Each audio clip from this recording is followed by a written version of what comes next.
Hey, what's going on, everybody? Thank you all for joining me at this time. This message is for the chosen in regards to your power. It's very important that at this time you realize that the Most High has given you a gift of being the co-creator of your life. And for a very long time, you may have been conditioned to believe that certain things that was outside of religious boundaries were wickedness, or that it would lead you to the gates of hell, or that somehow it would display a lack of belief in the Most High. But the fact of the matter is, the powers that were fed it to you backwards in that way, so that they could then take advantage of the power that was gifted to you and use it to build their empire.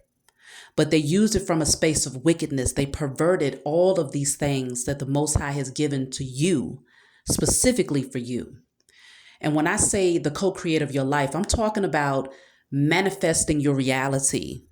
I'm talking about using your faith, your thoughts, your visions, working with the elements to create your reality. But not just to create your external environment, but to also create a better version of yourself. That's where you begin. It's time that the chosen stop questioning and doubting your own power. You do not have to stay in lack. You do not have to stay in unhealthy relationships. You do not have to stay in the shadows. If you know that it's your divine calling to be a helper, to be a healer, to be a speaker, but you know that, all right, I want to speak, I want to teach people, but I'm afraid. I'm afraid of being judged, or I'm too shy. That is like saying, you have all of the tools that you need to build a house, and you know exactly how to do it. Not only do you possess all the tools, but you know how to do it, but you don't use them because you're fearful. You're fearful because someone else conditioned you to believe that using those tools was wicked. You have the authority to become who you intuitively know you have the potential to be. If you envision yourself doing certain things in life, that means that's the true nature of who you are. If you can see yourself there, then that means that you actually are that person, and that who you're currently portraying yourself to be is the false version of you. It's the watered down version of you that became that way due to conditioning, due to others' opinions, due to self-doubt that was created over time from not being applauded enough or acknowledged enough for the things that you did accomplish in your past. And so these are wounds that has to be healed. But guess what? The beautiful part about it is that you possess the tools to heal those wounds. You don't have to sit in that energy. There is no part of you, there's no area of your life that you do not have the authority to alchemize and transmute. It's just you have to step out of that fear that it's darkness and that it's wickedness to do these things. That is not true. The only way it becomes wickedness is when you pervert it and you use it to create havoc for others. Now, there's nothing wrong with calling on righteous judgment. Nothing wrong with calling on righteous judgment against the wicked at all. But when you use it in a way where, okay, you're angry with someone and you say, okay, well, I'm going to do something to stop their finances, then you're taking on a position of the Most High, because the Most High determines what their judgment is going to look like. So you don't do it in that way. When you take that path, then you're definitely going down the wrong path. But when you use the energy of alchemy and manifesting to become the best version of yourself and to break generational cycles and to heal yourself and to heal others, that is the proper way. That is the way of righteousness, to utilize the tools that the Most High has gifted you. You were not gifted with all of these different spiritual abilities and these gifts for you to just sit on them and say, oh, yeah, I know I'm intuitive. Yeah, I know that I have psychic dreams. Yeah, I know I have healing hands, but yet you do nothing with them. That right there is like a slap in the face to the Most High that says, okay, you've given me all of these things, but I do nothing with them. It's no different than you having your own child and you gift them with a home, you gift them with an education, you gift them with a bank account full of money, and they go and instead they decide to stay out in the streets homeless. but yet you set them up with every tool that they need to become the best version of themselves, but they still say, I have nothing. That's how it looks when you have all of these gifts to be the co-creator of your life and you do nothing with them because a man, a belief system, fears that your ancestors carried conditioned you to believe that alchemy was wickedness. It is not. You have to laugh in the face of others that will tell you that having an altar in your home is wickedness, when in fact they go to churches every Sunday and they bow down in front of an altar where a man stands there and looks down at them. You have to laugh in the faces of people that tells you that you can't manifest your destiny, but yet and still they tell you that faith is everything. Alchemy deals with faith. You can't create anything where you lack faith. And so most of those people that are Bible thumpers and that go to church every Sunday to tell you it's all about faith, half of them, most of them are not even in a position where they desire to be. They're not in that position because they don't understand true faith. True faith is alchemy. True faith is using the tools that you have to create your reality. You co-create alongside the Most High and your spiritual team to bring these things into fruition. You never sit on your hands. Regardless of what your circumstance is, if you look around you and there's anything about your life or anything about who you are as a person that you do not agree with, you have the authority to change it. I don't understand why people don't believe that manifesting is real. The Most High manifested us. The Most High Mother and Father manifested us through thought, through intention. We were created.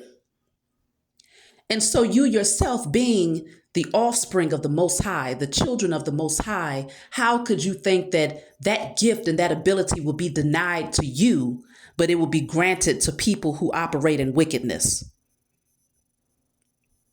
These people who built these empires and gained all of this power and wealth and authority over the world, they perverted the gifts that were naturally given to you and spoon-fed you slop and told you wait on a European man to come floating through the clouds in order for you to finally have your kingdom and your birthright.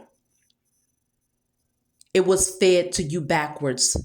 And now that we're in the age of Aquarius and we are now awakening to who we are and coming into remembrance of the power that you naturally possess, it's time that you start utilizing the tools and stop being fearful that somehow you are going against the Most High, because you are not. You must understand that just because something is written in a text, it does not mean that those are the words of the Most High. Those are the thoughts and the desires of the Most High. Man wrote the biblical text.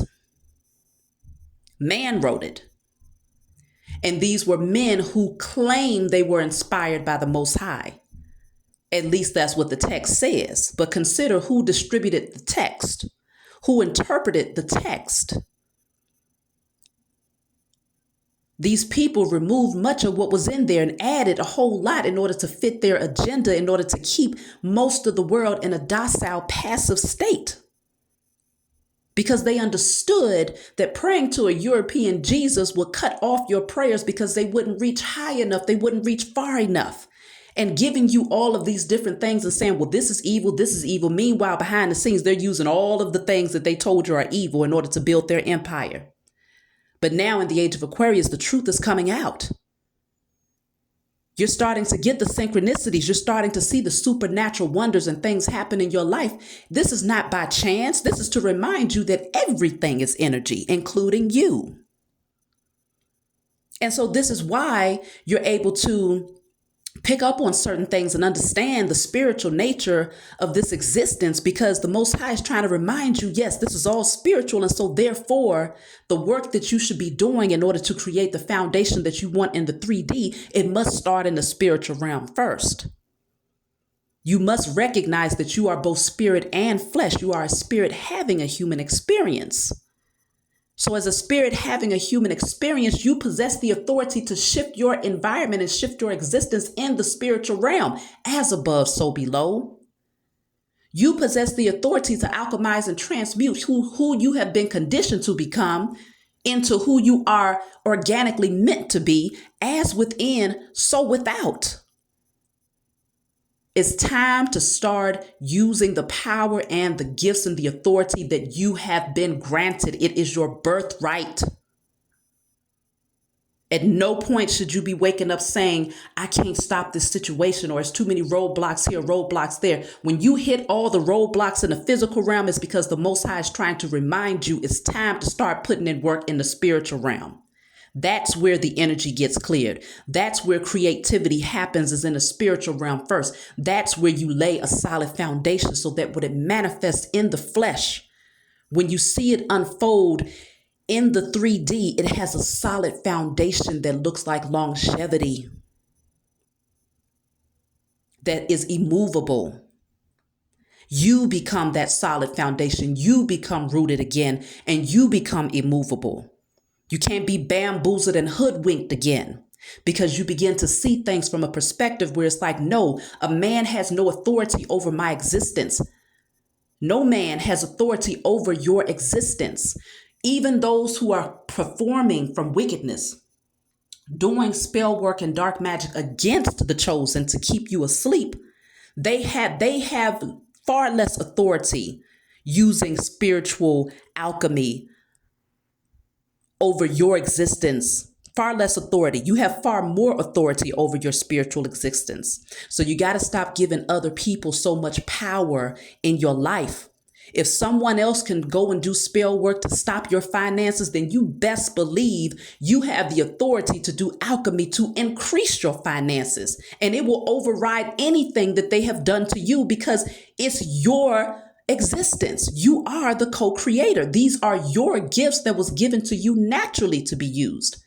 They had no business utilizing them because they would pervert them. They would use them against others out of bitterness, out of ignorance.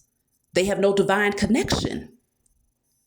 So it's really time that y'all start using them tools that your mother and father has gifted you with, and stop sitting on your hands. And I'm not talking to everybody. This message is only for a few. But I'm hoping that I give you the motivation and the encouragement to come out of that energy of fear and begin being the co-creator of your life again, because it is your birthright. That's my message for you all. Please be sure to like and subscribe. If it resonates with you in any way, leave a comment below, and I'll talk to you all next time.